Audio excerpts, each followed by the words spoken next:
Hello दोस्तों, नमस्कार। मैं सुभाष कुमार दसटल्ला आप सभी का हार्दिक स्वागत एवं अभिनंदन करता है। दोस्तों, अंधविश्वास आजकल हमारे समाज में इतना बढ़ गया है, लोगों के दिल पे इतना हावी हो गया है कि लोग इस अंधविश्वास को लेकर पता नहीं कौन से हद तक गुजर जा रहे हैं कि उनको स्वयं नहीं पता चलता। और इसका उदाहरण हम आए दिन सोशल मीडिया पर देखते रहते हैं। दोस्तों, ठीक इसी प्रकार बनारस से खबर आ रही है कि किसी तांत्रिक के कहने पर 5 लोगों की जान चली जाती है, एक ही परिवार की। तस्वीर में जो आप पीले शर्ट में महिला देख रहे हैं, ये है नीतू गुप्ता और साथ में ये इसके 3 बच्चे हैं। इन चारों की जिंदगी एक ही झटके में खत्म हो गई। 4 नवंबर की रात इनके जीवन में ऐसी काल बनकर आई कि पूरे परिवार को अपने डरावने अंधेरे में समा ले गई। नीतू गुप्ता के 2 बेटे और 1 बेटी है। जब आप इनकी तस्वीरों को और जिस घर में रह रहे थे उसको ध्यान से देखेंगे तो आपको खुद ही अंदाजा लग जाएगा कि ये सब बड़ी ही अच्छी फैमिली से ताल्लुक रखते हैं। एक साथ हुई 4 मौतों ने पूरे इलाके को दहशत में डाल दिया। दोस्तों, जब काफी देर हो जाता है, दरवाजा नहीं खुलता है, तो जो आसपास के लोग रहते हैं वो सोचते हैं कि दरवाजा क्यों नहीं खुल रहा है। वो जाकर दरवाजा खोलते हैं और जैसे ही धक्का मारते हैं दरवाजा खुल जाता है तो सामने देखते हैं कि माँ की लाश खून से लथपथ पड़ी है फर्श पर। उनके चेहरे पर, माथे पर गोली का निशान है, यानी गोली लगी है। फिर ग्रामीण द्वारा 2nd फ्लोर पर जाया जाता है, जहां 2 बच्चों की लाश मिलती है अलग अलग कमरे में। उनके भी सिर पर गोली लगी थी, किसी के सीने में गोली लगी थी। फिर बाथरूम में देखा जाता है, मात्र 15 साल का लड़का था, उसको भी गोलियों से भून दिया गया था। दोस्तों, खबर यह है कि इनके पिता का नाम राजेंद्र गुप्ता था और इनके 3 बच्चे थे, 1 बीवी थी और बच्चे भी होनहार थे। बड़ा लड़का जो था वो लगभग 24 साल के आसपास का था, जो कि इंजीनियर था। दूसरी लड़की जो थी लगभग 17-18 साल की थी और तीसरा बच्चा जो था वो 15 साल का था। सब कुछ अच्छा चल रहा था। पूरा परिवार दिवाली बड़े ही खुशहाली से मना रहा था, लेकिन 4 नवंबर की रात इनके जीवन की आखिरी रात साबित हो गई। 5 नवंबर की सुबह जब मेड ने नीतू और उसके बच्चों की डेड बॉडी घर में देखी तो उसके हाथ पैर फूल गए और उसने इसकी सूचना पुलिस को दी। पुलिस की शुरुआती जांच में ये सामने आया कि पति राजेंद्र ने अपनी पत्नी और बच्चों का मर्डर कर दिया। दरअसल आसपास के लोगों और राजेंद्र की बूढ़ी मां के अनुसार राजेंद्र बहुत ही गुस्से वाला इंसान था और आए दिन पत्नी से झगड़ा करता रहता था। साथ ही मीडिया रिपोर्ट्स में यह भी सामने आ रहा है कि राजेंद्र दूसरी शादी करना चाहता था, क्योंकि उसको किसी तांत्रिक ने बताया था कि नीतू उसके कारोबार में बढ़ोतरी के लिए अड़चन पैदा कर रही है। इन बिंदुओं के हिसाब से ये कयास लगाया जा रहा है कि राजेंद्र ने ही अपनी पत्नी और बच्चों को मौत के घाट उतार दिया।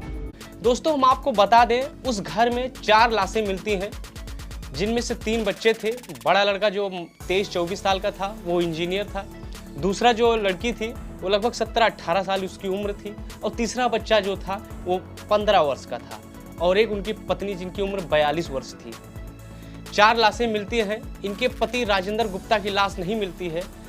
तो पुलिस के छानबीन में ये पता चलता है, ये शंका होती है पुलिस को कि ये चारों खून राजेंद्र गुप्ता ने किया था।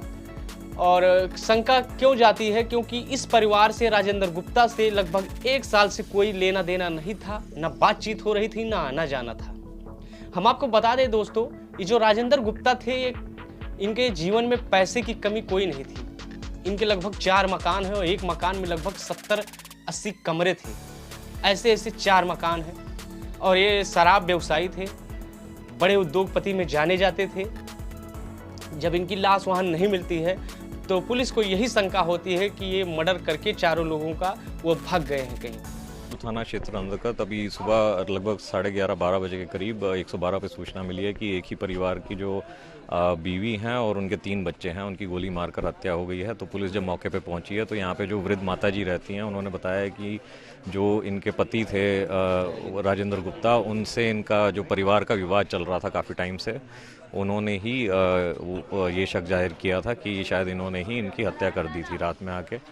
और 1 साल से ये जो है अलग रहते थे और घर पे आना जाना नहीं था इनका। डेड बॉडी की सूचना है, इसको अभी पुष्टि की जा रही है कि ये हत्या है या किया गया है इनके द्वारा। अभी इस पे जांच की जा रही है और अभी पता किया जाएगा, उसके बाद फिर पुष्टि की जाएगी। लेकिन वो इसी जो इसमें आरोपी बताया जा रहा है उसी की बॉडी है, राजेंद्र की? हाँ, यही सूचना मिली है कि उन्हीं की बॉडी वहाँ पे बरामद हुई है। तो प्रथम दृष्टया क्या लग रहा है कि चारों की हत्या के बाद क्या किया होगा? ये पॉसिबिलिटी हो सकती है, इस पे जांच किया जा रहा है कि हो सकता है यहाँ चारों की हत्या करने के बाद उन्होंने सुसाइड कर लिया। दोस्तों, कहानी में नया मोड़ तब आता है जब अपने ही घर से लगभग 10 किलोमीटर दूर राजेंद्र गुप्ता की लाश मिलती है लगभग 8 घंटे बाद। तो पुलिस की छानबीन से यह पता चलता है कि वो जहां लाश मिलती है वो राजेंद्र गुप्ता की एक साइड थी जहां पर मकान बन रहा था, वहीं पर इनकी लाश मिलती है। और पुलिस जांच पड़ताल करती है तो ये पता चलता है कि इसके पीछे कोई बड़ा शूटर का हाथ है, कोई सगे संबंधी का हाथ है। तो पता चलता है दोस्तों कि ये कांड जो है उन चारों लोगों की और राजेंद्र गुप्ता की हत्या उनके ही भाई के लड़के यानी भतीजे ने करवाई है। और मामला इतना साफ है दोस्तों कि जो भतीजे थे वो स्वयं नहीं किए, किसी शूटर को सुपारी दिए थे। और फिलहाल अभी स्पष्ट नहीं हो पाया है, पुलिस छानबीन कर रही है। लेकिन आपको बता दें दोस्तों, ये संपत्ति का विवाद है। लगभग आज से लगभग 28 साल पहले 1997 की बात है। राजेंद्र गुप्ता को क्रोध बहुत आता था, तो राजेंद्र गुप्ता ने अपने सगे भाई और जो वॉचमैन था वहां पर उनका मर्डर कर दिया था। इस जुर्म में इनको जेल भी हुई थी। फिलहाल जमानत पे वापस आए थे, फिर अपना कारोबार खड़ा किए, सबसे संबंध बना के रखे। लेकिन जो खटास थी वो कहीं ना कहीं खत्म नहीं हुई दोस्तों, और ये विवाद पूरा संपत्ति को लेकर हुआ है। लेकिन घर से करीब 10 किलोमीटर दूर दूसरे मकान में अर्धनग्न हालत में राजेंद्र का भी शव मिला। शुरुआत में केस को देखते हुए कहा जा रहा था कि राजेंद्र ने पहले परिवार की हत्या की, फिर जब उन्हें पछतावा हुआ तो सुसाइड कर लिया। मामले में तांत्रिक वाला एंगल भी सबसे पहले सामने आया। माना गया था कि राजेंद्र को शराब कारोबार में घाटा हो रहा था, इसलिए उन्होंने किसी तांत्रिक से इसका हल पूछा। तांत्रिक ने तब कहा कि अपनी बीवी को रास्ते से हटा दो। पुलिस ने माना कि शायद इसलिए राजेंद्र ने इस हत्याकांड को अंजाम दिया होगा, लेकिन ये थ्योरी गलत साबित हुई। फिर माना गया कि राजेंद्र की पहले भी एक शादी हुई थी, पहली बीवी उन्हें छोड़कर चली गई थी, नहीं तो उनकी दूसरी बीवी थी, लेकिन अब वो किसी तीसरी महिला से शादी करना चाहते थे, इसलिए उन्होंने परिवार को मार डाला। लेकिन ये थ्योरी भी गलत साबित हुई। इसके बाद पता चला कि राजेंद्र ने 28 साल पहले अपने भाई और उनकी पत्नी की हत्या कर दी थी। इस मामले में बाद में उन्हें जमानत भी मिल गई थी, लेकिन भाई के दोनों बेटे जुगनू और विक्की इस बात से बेहद नाराज थे। वो अपने माता पिता की मौत का बदला चाहते थे। राजेंद्र का बर्ताव भी उनके प्रति अच्छा नहीं था, वो उनसे गाली गलौज करता और मारता पीटता था। राजेंद्र की मां शारदा देवी ने भी अपने पति विक्की पर ही शक जताया, क्योंकि दिवाली के बाद वो उनके घर आया भी था।